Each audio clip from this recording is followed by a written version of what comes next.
शेतीच्या बद्दलची बरीच चर्चा देशाच्या पातळीवर सुद्धा होते. आपण बघितलं अजूनही देशामध्ये दिल्लीच्या जवळ जवळपास गेले 2.5 महिने काही शेतकरी उन्हा तानाचा थंडीचा पावसाचा विचार न करता त्या ठिकाणी बसलेले. आणि त्यांचं म्हणणं काय? त्यांचं म्हणणं फक्त एकच आहे की किमतीच्या संबंधीचं धोरण व्यवस्थित आहे, आम्हाला काही फुकट नको म्हणतात.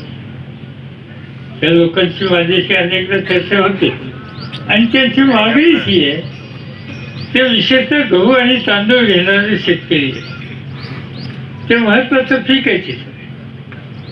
आणि आज त्या पिकाला खरेदी करण्याच्यासाठी केंद्र सरकारचं फूड कॉर्पोरेशन ऑफ इंडिया नावाची संस्था आहे, अन्न महामंडळ, त्यांनी सगळी जबाबदारी घेतली पाहिजे.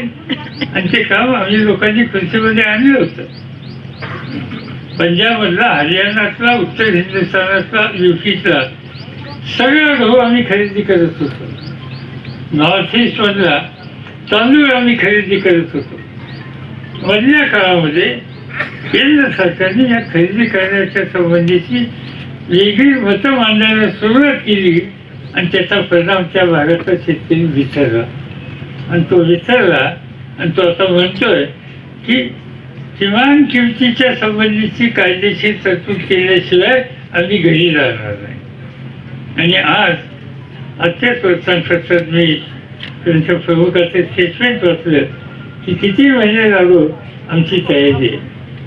आपण बघतो आज तुम्ही त्या पंजाब आणि हरियाणा आणि उत्तर नॉर्थ युपीच्या लोकांचं जे तिथं आंदोलन चालू आहे, ते आंदोलन जर तुम्ही बघितलं तर प्रत्येक गावातनं 10 लोकांची टोळी करतात. त्या टोळी येऊन तिथं बसायचं 10 दिवस. त्यांचे 10 दिवस संपले की दुसरी टोळी गावात तयार असते. ही जाते शेतीचं काम करायला, नवीन येते. आणि तिथं नुसतंच येतात असं नाही, तिथं स्वयंपाकाची तयारी आहे, रात्री मुक्कामाची तयारी आहे, सगळं रस्त्यावर. अगदी आया बहिणी सुद्धा त्या ठिकाणी शेतकरी कुटुंबातल्या स्वयंपाक करण्याच्यासाठी येतात आणि तिथं 10,000, 20,000, 30,000, 50,000, कधी कधी 1,00,000 एवढे शेतकरी त्या ठिकाणी असतात.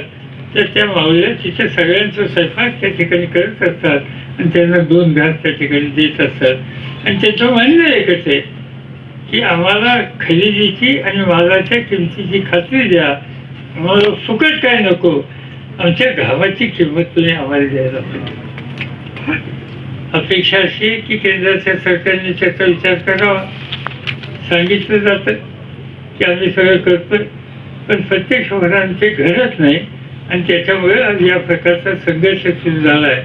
आणि या संघर्षाचं वैशिष्ट्य आहे कुठेही कायदा कोणी हातात घेतलेला नाही, एकदम शांततेने सगळं. कुठेही लाठीहल्ला करायची वेळ आली नाही. एक दिवशी गडबड काही लोकांनी केली, पण ती गडबड करणारे खरे शेतकरी नव्हते. ते गडबड करून शेतकऱ्यांच्या आंदोलनाची बदनामी करणारा एक वेगळा वर्ग होता. आणि त्याच्या पाठीमागं सत्ताधारी पक्षातले काही घटक होते. ही तक्रार आम्हाला त्या ठिकाणी ऐकायला मिळाली. पण अपेक्षा अशी आहे की आज न उद्या याच्यातून काहीतरी एक प्रकारचा धडा केंद्र सरकार शिकेल आणि यामध्ये अधिक लक्ष देण्याच्या बद्दलची काळजी घेईल. आता तुम्ही सांगा, काल एक पार्लमेंटमध्ये भाषण करताना आपल्यापेक्षा एका सदस्याने सांगितलं की 10 वर्षामध्ये शरद पवार त्या ठिकाणी मंत्री होते. कधी शेतकऱ्यांनी आंदोलन केलं, कधी आंदोलन करायची वेळ आली, कधी लोक रस्त्यावर येऊन बसले महिन्याभर, हे कधी घडलेलं नव्हतं. त्याचं कारण डॉक्टर मनमोहन सिंगांच्या नेतृत्वाखालचं जे सरकार होतं, त्या सरकारमध्ये शेती या प्रश्नाच्या संबंधी पूर्ण सत्तेचा वापर करून त्यांच्या पाठीशी बोलायचं या नीतीचा महत्वाचा भाग होता. आणि त्यामुळे असं कधी सरकार आले.